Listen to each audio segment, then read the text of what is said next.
Bonjour à toutes et à tous, j'espère que vous allez bien. Je suis très heureuse de vous retrouver pour ce nouveau tirage de la semaine qui nous accompagnera du lundi 20 au dimanche 26 juillet. Avant de commencer, je voudrais adresser un immense merci à toutes les personnes qui se sont abonnées à la chaîne. Merci également pour vos likes, vos commentaires, vos partages.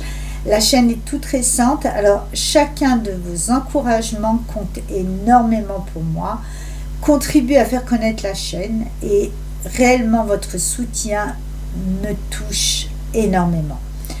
Comme chaque semaine, nous allons explorer ensemble les énergies qui nous accompagneront au cours des prochains jours. N'hésitez pas à me contacter par email si vous voulez une guidance privée, si vous voulez acquérir l'un des jeux des arcanes d'Abiwen. Alors, comme toujours, gardez votre bon discernement. Vous êtes peu nombreux à suivre ces tirages, donc probablement que vous n'êtes pas là par hasard. Mais ceci étant dit, chacun vit des situations différentes. Allez, installez-vous confortablement et voyons ensemble ce que les cartes souhaitent nous transmettre pour cette semaine du 20 au 26 juillet.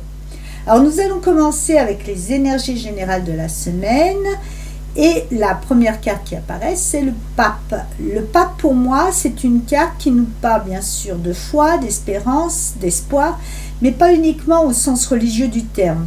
Elle nous parle avant tout de confiance dans notre chemin, dans nos valeurs, dans ce qui fait profondément sens pour nous. Vous voyez ici, le pontife montre une direction. Il indique un chemin. D'ailleurs, le mot pontife vient de l'idée de construire un pont. C'est celui qui permet de passer d'une rive à l'autre. C'est donc un véritable arcane de passage. Avec le 5, nous arrivons à une étape où les bases ont déjà été construites. Vous avez probablement mis un certain nombre de choses en place, mûri une réflexion, clarifié vos priorités. Et cette carte semble vous dire que vous êtes maintenant prêt à passer à l'étape suivante. J'aime aussi beaucoup ces deux disciples-là que l'on voit au pied du pape parce qu'ils nous rappellent une chose très importante. Lorsque l'on souhaite montrer une direction, inspirer ou accompagner les autres, il est essentiel d'être soi-même aligné. Être cohérent entre ce que l'on pense, entre ce que l'on dit et ce que l'on fait. Vivre en accord avec ses valeurs. C'est véritablement ce que nous demande cette première carte. Et puis vient la carte de l'amoureux. C'est le numéro 6 qui vient naturellement après le 5. Alors si le pape nous disait que nous étions prêts à franchir une étape, l'amoureux nous explique maintenant que cette évolution passe par un choix. Et le choix, il n'est pas toujours facile. Regardez ce personnage. Ses pieds semblent partir dans deux directions différentes. Une partie de lui regarde encore en arrière comme s'il avait besoin d'une dernière validation, d'une bénédiction avant de pouvoir avancer. En revanche, observez ses bras. Ils se rejoignent du côté du cœur ici, les bras des deux personnages. Cela nous montre que malgré les hésitations du mental, le cœur, lui, connaît la direction. Mais choisir implique aussi de renoncer. Comme le dit l'adage, choisir, c'est mourir un peu. C'est renoncer à quelque chose. À partir du moment où l'on prend une direction, on accepte forcément de laisser une autre possibilité derrière soi. Regardez cette forme là qui évoque une tête de mort, un crâne dans laquelle apparaît ce chérubin, peut-être Cupidon, qui est prêt à décocher sa flèche. Pour moi, cette image est très parlante parce qu'elle nous parle qu'avant toute renaissance, il y a souvent une fin.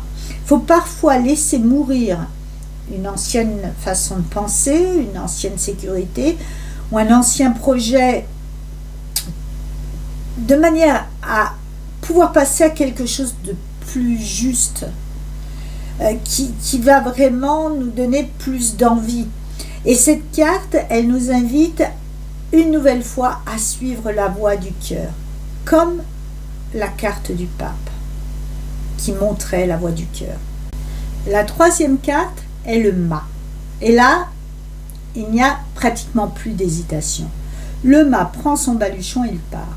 Il décide de suivre cette direction qui lui est indiquée depuis le début du tirage, c'est-à-dire la direction de ses valeurs, de sa foi, de ce qu'il fait véritablement vibrer.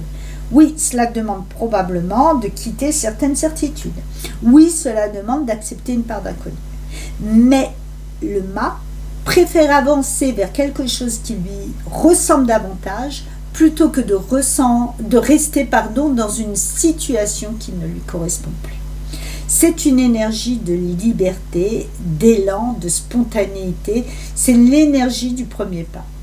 Et puis arrive la roue de fortune. Et pour moi, elle confirme que le mouvement est lancé. Le 10 marque l'aboutissement d'un cycle. Une page est en train de se tourner. Après les réflexions, les hésitations et les choix, voilà que la roue recommence à tourner. Quelque chose se remet en mouvement. Des opportunités peuvent apparaître, des situations se débloquer, des synchronicités se présenter. L'énergie circule de nouveau et donne une nouvelle impulsion à votre vie. Et enfin, le dos de paquet nous montre l'empereur. Et c'est une très belle synthèse pour cette partie du tirage. Parce que l'empereur nous parle de stabilité, de solidité, de construction durable. Il nous rappelle que lorsque l'on ose suivre une voie qui est réellement en accord avec nos valeurs, on finit par bâtir quelque chose de beaucoup plus solide, de beaucoup plus stable. Vous avez peut-être traversé une période de doute, vous avez peut-être remis certaines choses en question, mais ce tirage semble montrer que vous retrouvez aujourd'hui votre place. Vous savez davantage ce que vous valez.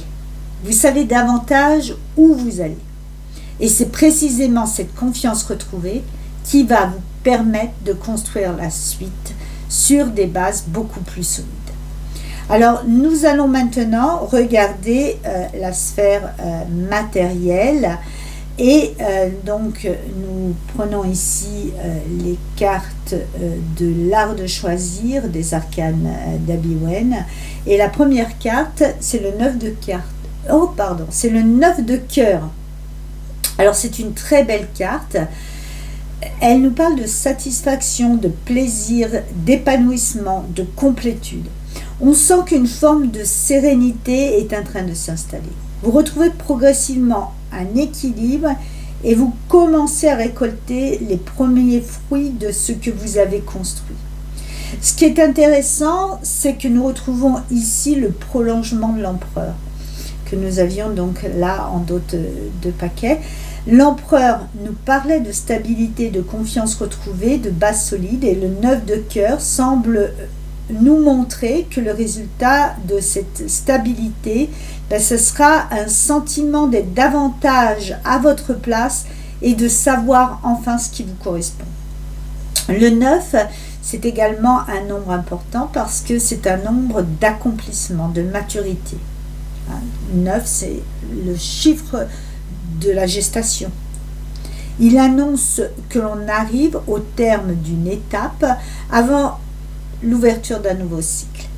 Et on sent que quelque chose est en train d'aboutir. Vient ensuite le 6 d'épée. Et cette carte nous parle très clairement d'un départ. Regardez ce personnage. Il quitte un endroit pour en rejoindre un autre.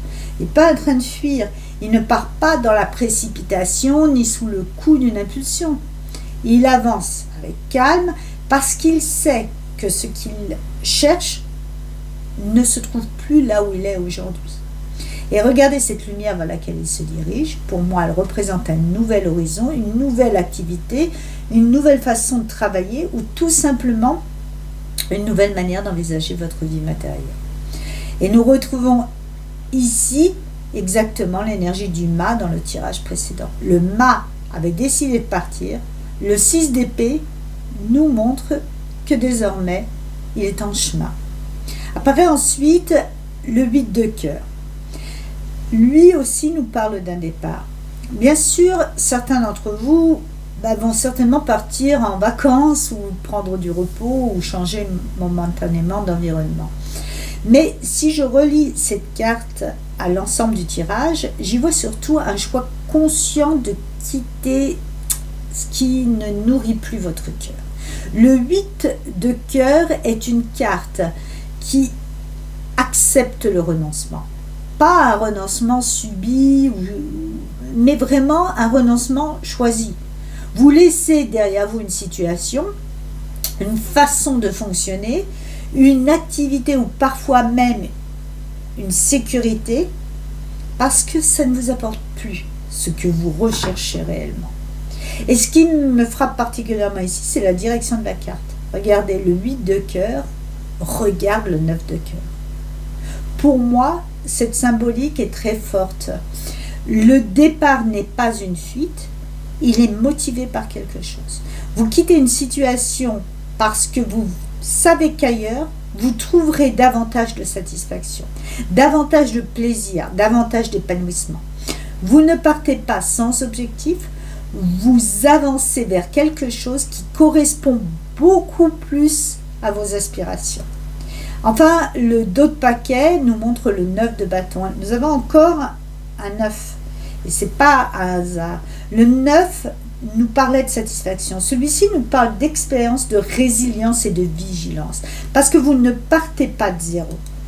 Tout ce que vous avez traversé vous a appris quelque chose. Vos réussites comme vos difficultés vous ont permis de mieux vous connaître. Aujourd'hui, vous savez davantage où placer vos limites. Vous savez reconnaître ce qui est bon pour vous et ce que vous ne souhaitez plus revivre. Le 9 de bâton n'est pas une carte de peur, c'est une carte de sagesse acquise par l'expérience. Elle nous dit « j'avance, mais cette fois-ci, je garde les enseignements du passé ». Pour certains d'entre vous, cela pourra annoncer un changement de poste, une nouvelle mission, une nouvelle activité ou même une reconversion professionnelle. Pour d'autres, ce sera simplement une nouvelle façon de gérer votre vie professionnelle ou matérielle. Dans tous les cas, les cartes racontent la même histoire que lors des énergies de la semaine, les énergies générales. Vous avez retrouvé confiance en vos valeurs, vous avez accepté de suivre une direction qui vous ressemble davantage, vous êtes prêt à laisser derrière vous ce qui ne vous convient plus. Et ce mouvement vous conduit progressivement vers davantage de stabilité, de satisfaction et d'épanouissement dans votre vie matérielle. Alors, voyons maintenant la sphère sentimentale et relationnelle. Alors, la première carte est l'engagement. Une très belle ouverture de tirage. Elle montre qu'une relation peut être amenée à évoluer, qu'il s'agisse d'une relation amoureuse, d'une amitié profonde, ou d'un lien qui prend de plus en plus d'importance pour vous. Cette carte nous parle d'un passage à une étape supérieure, d'un engagement plus fort, d'une relation qui se construit ou qui demande simplement d'être vécue avec plus d'authenticité. La carte suivante, c'est la carte de l'hypocrisie. Alors bien sûr, ça peut représenter une ou des personnes qui ne montrent pas leur véritable visage, qui portent un masque. Mais dans ce tirage, je me demande si cette carte ne nous parle pas également de tout ce qui n'est pas exprimé, des émotions qu'on cache, des peurs que l'on n'ose pas partager, de certaines blessures qui nous empêchent d'accorder pleinement notre confiance. Nous avons ensuite les pensées limitantes. Et c'est là que le tirage prend une autre dimension. Ces pensées limitantes nous parlent de toutes ces petites voix qui nous disent « je ne suis peut-être pas à la hauteur, je vais encore être déçu, cela ne va pas fonctionner ». Autrement dit, les cartes nous posent une question. Est-ce que cette méfiance vient réellement de la situation ou est-ce qu'elle est alimentée par des blessures anciennes qui continuent d'influencer notre regard ? Nous avons ensuite la remise en question. Et cette carte, elle nous invite à prendre du recul, à observer vos réactions, à se demander si l'on ne projette pas parfois nos expériences passées sur une situation qui mérite peut-être d'être regardée autrement. Et regardez, le dos de paquet nous montre la carte des reproches. Et là encore, c'est une carte qui mérite d'être nuancée. Parce que les reproches peuvent être adressés à l'autre, mais c'est peut-être aussi des reproches que l'on se fait à soi-même. Peut-être vous reprochez-vous certaines erreurs du passé. Peut-être craignez-vous de revivre des situations déjà connues. Peut-être avez-vous simplement peur d'accorder votre confiance. Alors, j'ai envie d'aller un petit peu plus loin pour comprendre ce que les cartes cherchent réellement à nous dire. Et je vais donc prendre un autre jeu ici. Je vais prendre le Lightseer Tarot pour obtenir quelques précisions. Alors, nous avons l'impératrice, l'as de bâton, le page de bâton, la tour et le magicien en dos de paquet. Alors, ces cartes apportent un éclairage très intéressant. L'impératrice nous invite à écouter notre intuition et nos émotions sans laisser les peurs décider à notre place. L'as de bâton annonce une énergie nouvelle.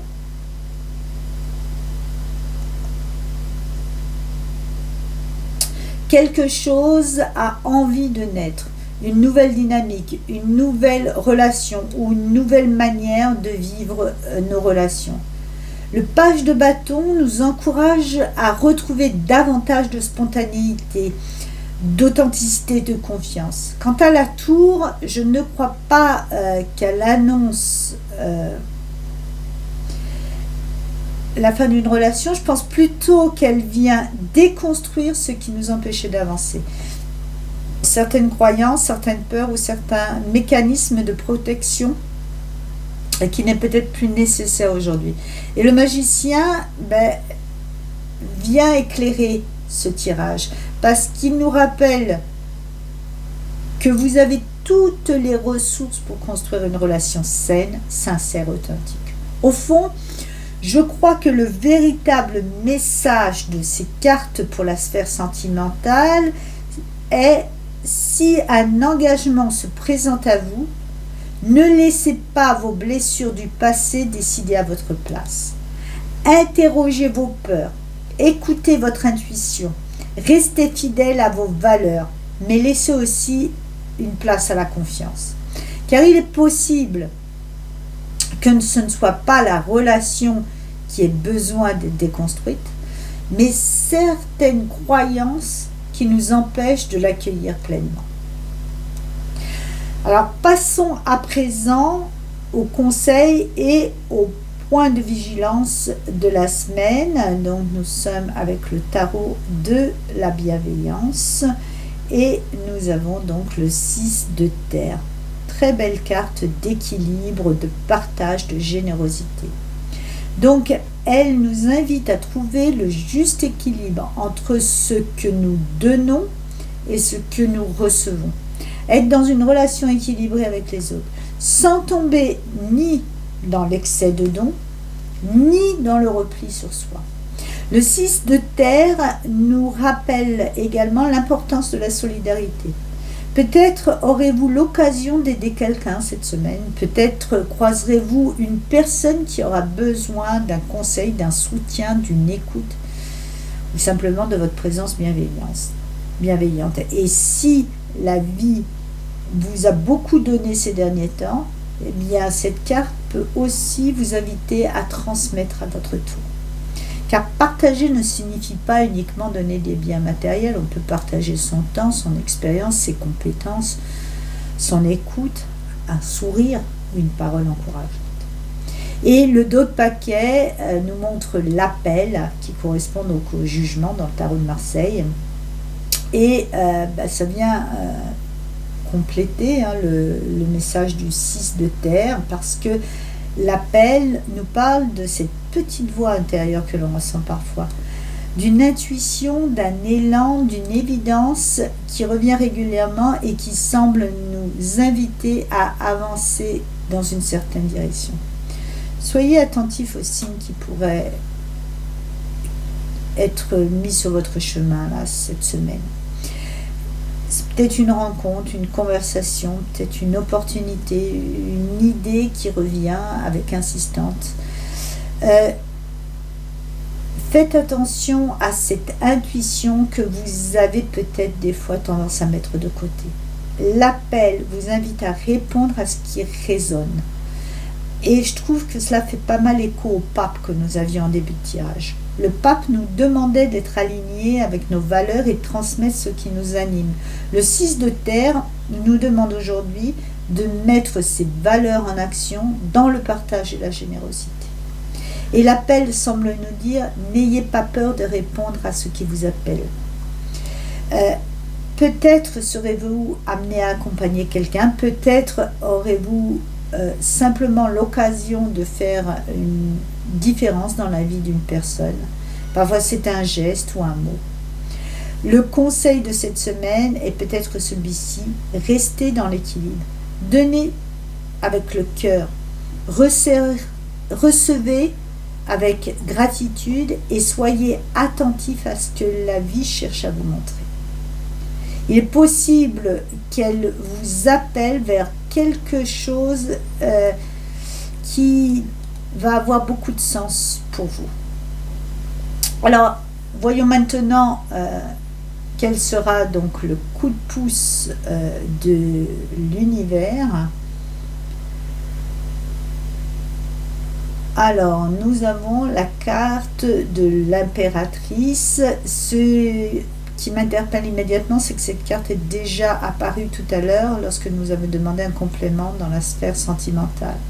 Alors, lorsque la même carte revient 2 fois dans une guidance, il faut y prêter une attention particulière.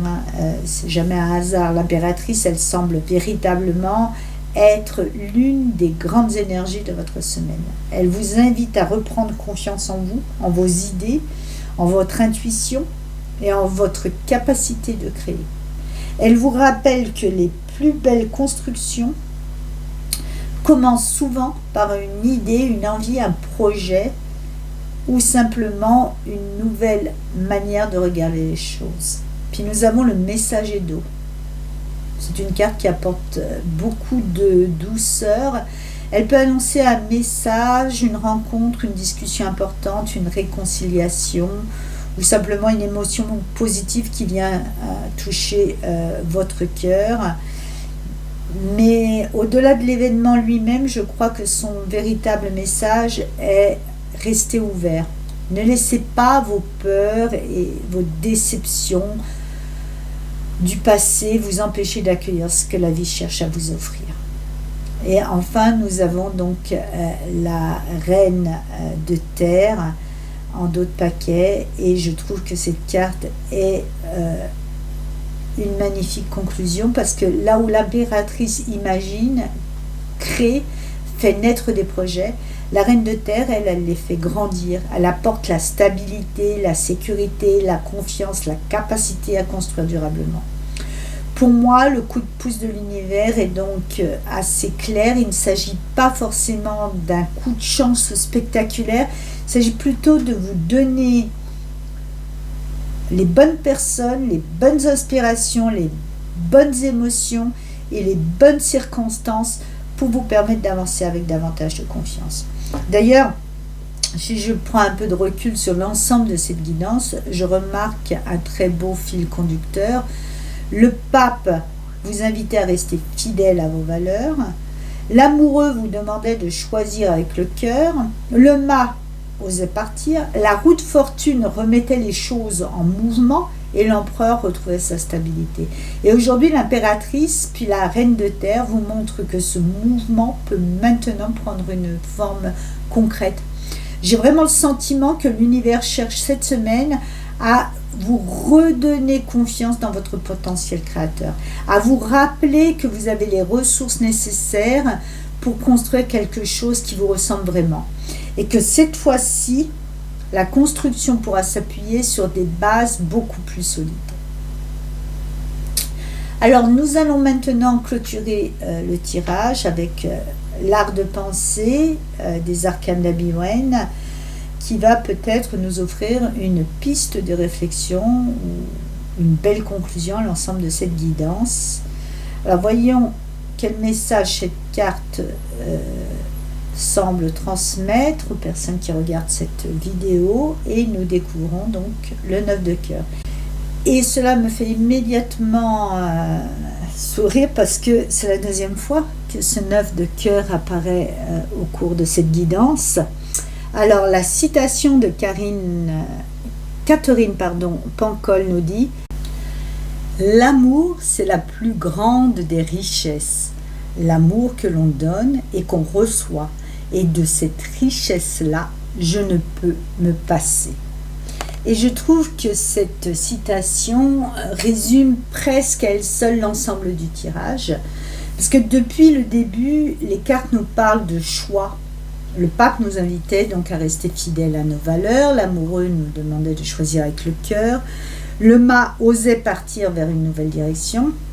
Le 6 de terre nous parlait de partage, d'équilibre et de générosité. Et voilà le 9 de cœur qui vient nous rappeler que la plus grande des richesses n'est peut-être pas celle que l'on possède, mais celle que l'on est capable de donner et de recevoir. Et regardez, en d'autres paquets, nous avons l'impératrice. Et c'est la troisième fois qu'elle apparaît. Alors là, ça veut dire que c'est vraiment le fil conducteur de notre guidance. Elle est accompagnée donc de la citation de Rainer Maria Rilke. Ce qui est créé à partir de l'amour porte en lui l'éternité. Je crois que les cartes sont en train de nous dire quelque chose de très simple. Si vous entreprenez un nouveau projet, si vous démarrez une nouvelle activité, si vous faites une rencontre, si vous prenez un nouveau départ, eh bien faites-le avec le cœur. Créez à partir de l'amour. Créez à partir de vos valeurs. Créez avec l'envie d'apporter quelque chose de beau au monde. Tout au long de cette guidance, nous avons beaucoup de cartes qui parlent de départ. Le mât, le 6 d'épée, le 8 de cœur, la roue de fortune. Oui, il y a bien une nouvelle étape qui va s'ouvrir. Mais les cartes nous rappellent que ce nouveau départ ne sera véritablement fécond, à l'instar de l'impératrice, que s'il est guidé par l'amour plutôt que par la peur. Parce que nous avons aussi rencontré les pensées limitantes, les reproches, l'hypocrisie. Et là encore, j'ai envie de nuancer. Parce que lorsque quelqu'un porte un masque, c'est pas toujours de la malveillance, c'est parfois parce qu'il a peur de ne pas être accepté tel qu'il est réellement. Lorsque quelqu'un devient dur, critique, distant, carte des reproches, peut-être mène-t-il un combat intérieur dont nous ignorons tout. Cela ne signifie pas qu'il faut accepter tout excuser, mais cela nous invite peut-être à regarder les autres avec davantage de compréhension et de compassion. Et finalement, n'est-ce pas là le véritable choix de l'amoureux? Choisir le cœur, la bienveillance, la générosité, tout en gardant les pieds sur terre, comme nous le rappelait l'empereur et le 9 de bâton. Je crois profondément que c'est ce que les cartes cherchent à nous transmettre aujourd'hui. Le véritable bonheur ne vient pas simplement de ce que nous recevons. Il vient aussi de ce que nous sommes capables d'offrir. Il n'y a rien de plus beau que de contribuer parfois simplement par une présence, une écoute, un sourire, un geste, une parole au bonheur d'une autre personne. Et je reste persuadée que malgré les difficultés que nous pouvons rencontrer dans notre société, malgré les apparences, malgré les blessures que chacun porte, les êtres humains aspirent profondément à la bonté, à la bienveillance et à l'amour. Et lorsque notre cœur est libre, alors nous devenons réellement créatifs. C'est lorsque nous créons à partir de l'amour que nous donnons le meilleur de nous-mêmes. Je vous invite réellement à réfléchir à tout ça et je vous remercie infiniment de m'avoir accompagné tout au long de cette guidance. Donc la chaîne est encore toute récente, vous êtes peu nombreux à suivre ces tirages et c'est justement pour cette raison que chacun de vos abonnements, de vos likes, de vos commentaires et de vos partages compte énormément pour moi et pour la chaîne. Alors si cette guidance vous a parlé, si elle a trouvé un écho en vous, je vous remercie du fond du cœur de continuer à la faire vivre. Et puis dites-vous bien une chose, si parmi toutes les vidéos qui existent aujourd'hui, c'est précisément celle-ci qui est arrivée jusqu'à vous, c'est peut-être qu'elle avait un message particulier à vous transmettre. Vous avez peut-être vu que j'avais commencé donc des formations sur YouTube sur le tarot. Donc il y a l'épisode 1 et l'épisode 2 qui sont déjà sortis, il y en aura d'autres. Allez les regarder si le tarot vous inspire. Même si vous n'avez pas envie de tirer les cartes, c'est toujours intéressant de voir ce qu'elles veulent dire. Ça évite également qu'on vous raconte n'importe quoi. Surtout prenez dans le tirage que je viens de vous dire ce qui résonne en vous et puis laissez de côté ce qui ne vous parle pas aujourd'hui. Prenez soin de vous et je vous souhaite une très belle semaine et je vous dis à très bientôt pour une nouvelle guidance.